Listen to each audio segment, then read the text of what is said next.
Mais je ne serai pas seul, j'ai plein d'amis pour me tenir compagnie. Je vous présente Piécette. Et Chips. Et un mouchoir qui a déjà servi. Alors comme ça, c'est l'histoire de ta vie, hein. Pas la mienne. Pas la mienne. La tienne.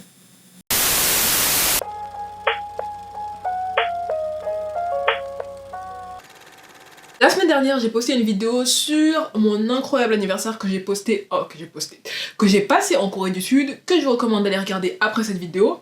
C'était quelque chose, mais du coup ça m'a donné de quoi réfléchir quand il s'agissait des amitiés. Parlons d'abord de nos attentes, que l'on base non pas sur la réalité, non pas sur quelque chose de réaliste, mais oui la réalité, quelque chose de réaliste, quelque chose d'atteignable, mais principalement sur les séries ou les réseaux sociaux.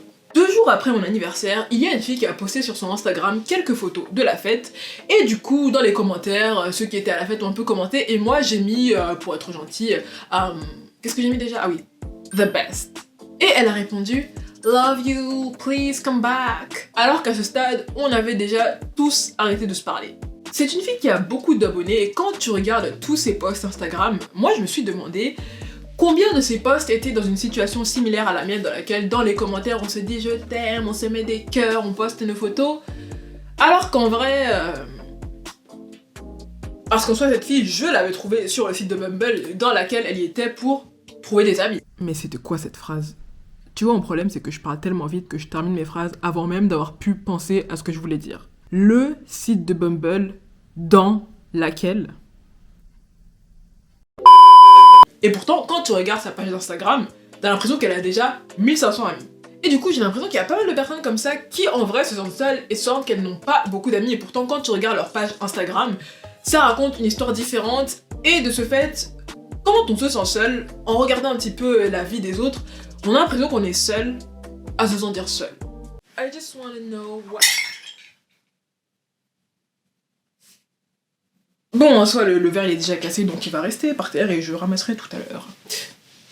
Et on pense qu'il y a quelque chose qui ne va pas entre nous parce que notre vie n'est pas 100% fun et sociale tout le temps, comme on voit sur toutes ces personnes sur Instagram. Et pourtant, quand tu y penses, c'est normal de ne poster sur les réseaux que quand tu es dehors, en train de t'amuser, en train de voir des gens, et d'une façon qui est un petit peu esthétique, un petit peu embellie. Un petit peu embellie, j'avoue, j'insiste là-dessus. J'étais sortie avec une pote un jour et on était allé à une boutique Nike ou je sais plus faire écouter, je sais plus où on était allé, mais en gros on avait passé la journée ensemble et en soi la journée c'était pas terrible. C'était pas terrible. Mais pourtant elle a pas arrêté de faire des stories tout au long et quand je suis rentrée chez moi et que j'ai regardé sa story, à travers sa story t'avais l'impression qu'on a eu vraiment l'amusement de notre vie, limite j'avais envie d'y retourner à travers sa story quoi, alors que quand j'y étais, et parfois c'est vrai que t'as l'impression que c'est plus important d'écrire une espèce d'esthétique et d'illusion pour les réseaux plutôt que d'être là avec ses relations. Limite on prend notre satisfaction de ce qu'on poste plutôt que la vraie vie. Ou alors disons que plus le temps passe et plus on confond les réseaux sociaux avec la vraie vie. Je suis sûre que t'es déjà tombé sur ces posts ou ces débats qui disent que voilà, si tu fais pas X, Y, Z sur les réseaux sociaux, si tu regardes pas mes stories, si tu commentes pas mes photos, si tu likes pas mes photos, notre amitié elle est pas aussi profonde que ça. Donc maintenant je suppose que la manière dont on interagit sur les réseaux sociaux, c'est ça qui définit notre amitié. Est-ce que j'ai raison? Les réseaux sociaux c'est pas en soi-même une mauvaise chose, c'est un très bon moyen de communication et un très bon moyen de voilà rester informé sur la vie des autres et la vie des gens que tu aimes, surtout quand tout devient de plus en plus occupé avec le travail etc. ou alors d'interagir avec des personnes avec lesquelles tu n'aurais pas forcément eu l'occasion d'interagir s'il n'y avait pas eu ces espaces d'internet. Je pense notamment à ceux qui vivent loin de toi. Je pense que ça devient un problème quand les réseaux deviennent le canal principal de tes relations et que ça se substitue un petit peu aux interactions dans la vraie vie. Je suis sûre qu'on a tous rencontré cette fille qui a la page Instagram parfaite et quand elle te fait enfin l'honneur de te bénir avec sa présence, elle est toujours sur son téléphone. J'ai parlé des réseaux sociaux mais on peut aussi parler des séries télé dans lesquelles le groupe d'amis est toujours ensemble, personne ne travaille. Ou alors leur travail ça prend 5-10 secondes dans la série. Et après leur relation reste toujours la même, peu importe les événements de la vie qui peuvent se produire comme par exemple une remise de diplôme, un mariage, un bébé. C'est d'ailleurs un trope de sitcom assez critiqué que voilà dans les séries, à un moment donné il y a quelqu'un dans la bande qui va avoir un bébé et ensuite tu ne vois plus jamais ce bébé en question. Je suppose que ça nous donne une perception un petit peu déformée quand il s'agit de la proximité physique qu'une personne adulte peut avoir dans ses amitiés et le temps qu'une personne peut allouer à ses dites amitiés. Même si pour temporiser un petit peu ce point, c'est vrai qu'on est adultes, qu'on est tous occupés, qu'on a tous des jobs et qu'on va pas forcément avoir le temps de voir nos amis 24 heures sur 24, 7 jours sur 7, mais je pense que c'est important quand même de ne pas se laisser happer par la vie et de faire du temps pour les choses qu'on aime et pour les choses qui nous importent. C'est d'ailleurs l'adage, hein, une personne fait du temps pour les choses qu'elle aime. Pardon. J'ai l'impression que dans la vie, les amitiés, c'est cette chose qui se prend les graines qui tombent de la table. On dit souvent que oui, il faut que tu aies des ambitions, il faut que tu travailles à ta carrière, à tes objectifs. On dit souvent que oui, il faut que tu trouves la personne quand il s'agit de relations romantiques et que vraiment tu entretiennes cette relation, que tu t'attelles à construire quelque chose avec cette personne. Mais quand il s'agit des amitiés, quand pourtant la communauté c'est pourtant aussi, sinon plus, important que toute autre chose en fait. J'ai un petit peu envie de m'attarder sur la comparaison entre les relations romantiques et les relations amicales, si vous le voulez bien. Pour combattre les attentes un petit peu non réalistes qu'on pourrait avoir sur les amitiés à cause des réseaux sociaux, à cause des séries, je trouve qu'il n'y a pas beaucoup de ressources pour nous accompagner sur comment définir une amitié. J'ai l'impression que tout cet effort est alloué aux relations romantiques parce que dans la société, on a tendance à prioriser les relations romantiques. Quand il s'agit de l'amour, comme j'ai dit, il faut vraiment que tu trouves la bonne personne et qu'ensuite tu t'attelles à faire fonctionner la relation, que tu mettes le travail, l'effort et les sacrifices nécessaires pour que ça marche. Et quand il s'agit des amitiés, tu sais, ça va, ça vient, tout le monde n'est pas fait pour être dans ta vie pour toujours. C'est la vie. Et en vérité, c'est vrai, il y a certaines personnes qui seront là seulement pour certaines saisons de ta vie, et quand ça se termine, c'est mieux de passer à autre chose et de retenir les bons souvenirs qu'on a pu construire avec cette personne, plutôt que de s'accrocher à une relation qui n'a plus lieu d'être. Oui, d'accord, c'est vrai. Mais quand même, j'ai l'impression que la volatilité, c'est un petit peu la caractéristique qu'on attribue en tout premier lieu aux amitiés, de telle sorte que parfois, on ne fait même plus aucun effort pour maintenir le lien, et quand ça se termine dû à notre manque d'effort, on dit non mais voilà, c'est la vie, c'était fait pour se terminer quoi. Il y a beaucoup d'amitiés qui sont terminées simplement dû au passage du temps, pour revenir un petit peu à cet aspect. J'ai pas envoyé de message à cette personne depuis un petit moment, elle m'a pas envoyé de message non plus, hein, pour être honnête. Et un jour tu te réveilles et boum, tu te rends compte que... Est-ce que je suis toujours amie avec cette personne en fait? Tu n'oublierais jamais d'envoyer un message à ton copain. Et il y a beaucoup de ces personnes qui sont justement toujours occupées, qui ont toujours du temps pour leur copain ou leur copine. Beaucoup de personnes, et ça malheureusement dans beaucoup de cas ce sont des filles qui le font, hein, quand elles trouvent un copain, de mettre toutes leurs amies complètement sur le côté. On a très souvent envie de se vendre en tant que la petite copine parfaite, voilà, je suis jolie, je suis gentille, moi je serai toujours là pour mon homme, je suis prête à faire des sacrifices, j'ai une bonne... Non attends, j'ai pas envie d'être vulgaire. Ce qui, dans un monde idéal, serait quelque chose qu'on réserverait au titre de parfaite femme, mais ce discours un petit peu de sacrifice, de qu'est-ce que moi je peux emmener sur la table quand il s'agit de mon couple, c'est un aspect qui n'existe pas vraiment dans les amitiés. En fait, c'est vrai que j'ai l'impression qu'avec la montée du contenu sur le développement personnel, sur le self-help, c'est un discours qui est en train de disparaître, point. Même quand il s'agit de relations romantiques, ouais, peut-être. Ou de toute relation, en fait. On est en train d'entrer dans cette ère ultra individualiste, capitaliste, centrée sur moi, je ne dois rien à personne, moi en premier, qu'est-ce que cette relation va m'apporter à moi, moi. Tout dans la vie est un trampoline sur lequel tu dois sauter pour aller plus haut, tout dans la vie, et ça inclut les gens, les personnes, sont là pour te servir et pour contribuer à ton propre développement personnel. Je m'en souviens d'ailleurs, j'étais tombée sur un YouTube Short. Si quelqu'un sait comment faire disparaître les shorts YouTube sur l'application, dites-le moi, s'il vous plaît. C'était une page américaine YouTube de self-development et de manifestation, et elle était du coup en train de dire que si quelqu'un dans ta vie a une énergie un petit peu triste, comment on appelle ça là? Low vibrational? Tu dois protéger ta propre énergie et mettre de la distance entre toi et cette personne. C'était un short, je crois, d'1 minute 30, 2 minutes, et en gros elle était en train de dire que si quelqu'un dans ton cercle tombe dans un état de tristesse un petit peu permanente, tu dois le chasser. Ok, mais pourtant, toi, si un jour tu tombes dans une mauvaise phase de ta vie, où tu es un petit peu triste, un petit peu déprimé, tu aimerais qu'il y ait quelqu'un pour toi. Ou pas, remarque. C'est vrai qu'une des autres choses, c'est qu'on a envie d'être des personnes fortes, des personnes indépendantes. Avoir besoin d'aide, c'est vu comme une faiblesse, comme quelque chose de diminuant. Et je pense que c'est une des raisons pour laquelle, une des raisons, mais pas assez loin d'être la seule raison, hein, mais une des raisons pour laquelle tu as cette idée dans les idéologies capitalistes du self-made man. Tout le succès que j'ai pu accumuler là où j'en suis arrivée aujourd'hui, c'est uniquement grâce à moi. Non seulement c'est un moyen de se sentir mieux quand il s'agit de soi-même, mais ça justifie aussi le manque de décence et d'aide envers les personnes qui en ont besoin. Moi j'ai réussi, alors pourquoi toi tu peux pas en fait? Get your fucking ass up and work. It seems like nobody wants to work these days. J'ai besoin de rien et je ne dois rien à personne.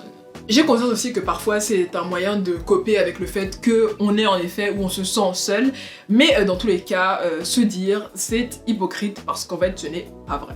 De la même manière que le self-made man est dans la plupart des cas un mythe, que ce soit à cause de tes connexions, de ton entourage, de la bonne rencontre que tu as eu la chance de faire, ou alors au moins, du travail que tu as utilisé et qui a largement contribué à ton succès et à ta richesse. De la même manière, tout le monde dans ton cercle est là pour t'emmener plus haut, mais ensuite toi t'as juste pas envie de rendre l'appareil. Bon bref, assez avec les comparaisons capitalistes, revenons à cette notion d'indépendance. Indépendance, c'est pas mal ou mauvais. On doit être indépendant dans le sens où il faut vraiment pas qu'on s'accroche sur une autre personne pour nous remplir, pour notre bonheur, pour notre développement, etc., etc. Mais un être humain a quand même besoin d'un sens de communauté. D'une communauté. C'est littéralement comme ça que Dieu nous a fait. Une communauté, c'est incompatible avec cette idée d'ultra-individualisme.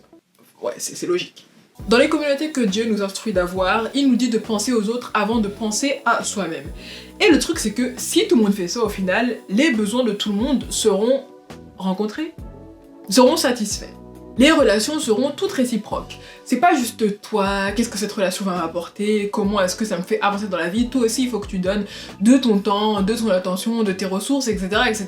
Parfois tu vas devoir être le soutien de quelqu'un d'autre et c'est ok de ne pas sans arrêt calculer ce que faire ceci, cela va t'apporter au final. C'est ok de faire quelque chose pour les autres juste pour que ce soit bénéfique pour les autres personnes. La Bible nous dit de trouver du plaisir dans le fait de donner. Je pensais que j'avais fini, mais en fait, non. Puisqu'on est dans le thème de la Bible, parlons d'un autre concept qui est en train de se perdre un petit peu, enfin deux concepts, la grâce et le pardon. On doit vraiment retirer les gens dans notre vie pour tout et n'importe quoi. Même si tout le monde fait des erreurs et que quand c'est toi qui fais une erreur, tu aimerais qu'on t'étende de la grâce que toi-même tu ne peux pas donner.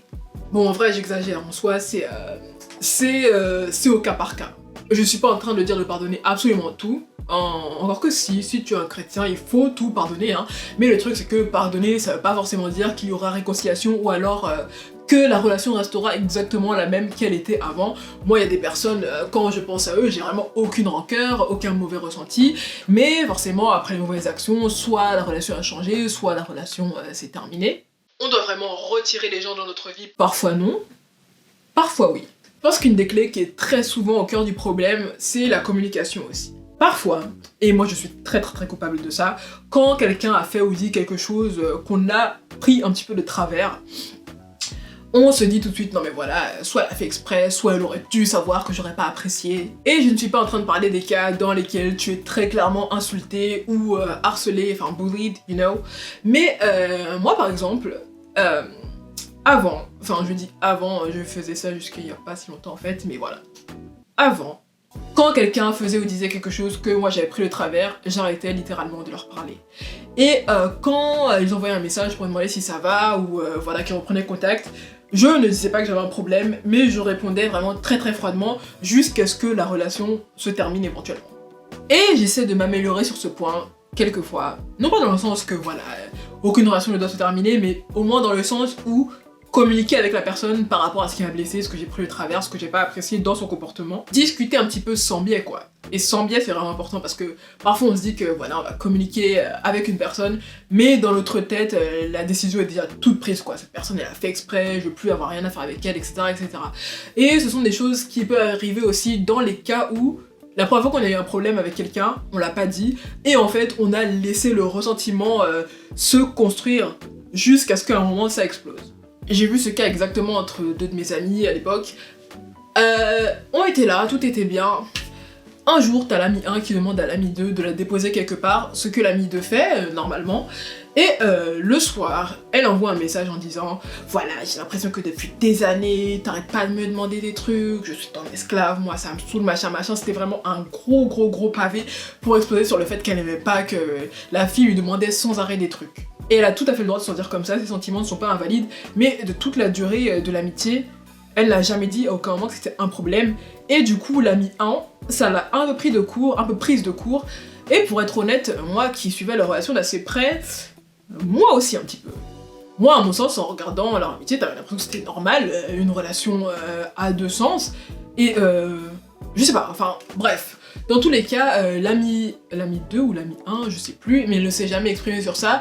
Et quand elle s'est enfin décidée à parler, bah voilà, elle était déjà en train d'exploser. Et dans sa tête, elle voulait arrêter l'amitié, point. Parce que dans sa tête aussi, l'ami 1 le faisait exprès. Dans sa tête, l'ami 1, elle était amie avec elle juste pour avoir une servante, etc., etc. Enfin bon. Le plus gros problème avec la communication, c'est l'illusion qu'elle a eu lieu. En conclusion, surtout quand tu es un adulte, trouver et maintenir des amitiés, c'est très dur, et dans beaucoup de cas aussi, c'est à cause de facteurs X, Y, Z, ou à cause de situations hors de son contrôle. Je suis pas en train de dire que si tu as aucun ami là tout de suite, c'est ta faute, c'est parce que t'as pas fait ça, c'est parce que t'étais égoïste, etc., etc. J'étais juste en train de parler des fautes en général, en société. Peut-être que c'est toi qui as été victime de tout ce qui a été dit auparavant. Tout ça pour dire que si tu te sens seul, pris pour des amis, si tu as des potes avec lesquels tu aimerais que les choses aillent un petit peu plus en profondeur dans le sens intime, n'hésite pas à verbaliser ce souhait ou essayer de t'ouvrir un petit peu dans ton intimité et voir si l'initiative est réciproque. Parfois on n'a pas envie de s'ouvrir parce qu'on a peur de finir par être blessé, mais de toute façon on vit dans un monde déchu. Tu vis, tu vas être blessé, c'est inévitable. Mais du coup, en te refermant sur toi-même, certes, peut-être que tu évites d'être blessé, mais tu passes aussi à côté du très bon. J'ai aussi envie de dire que juste parce que tu te sens seul, ne permets pas qu'on te manque de respect ou alors de servir de tapis juste pour ressentir l'impression d'une connexion. C'est bien, sain et indispensable de se respecter soi-même et d'avoir des limites.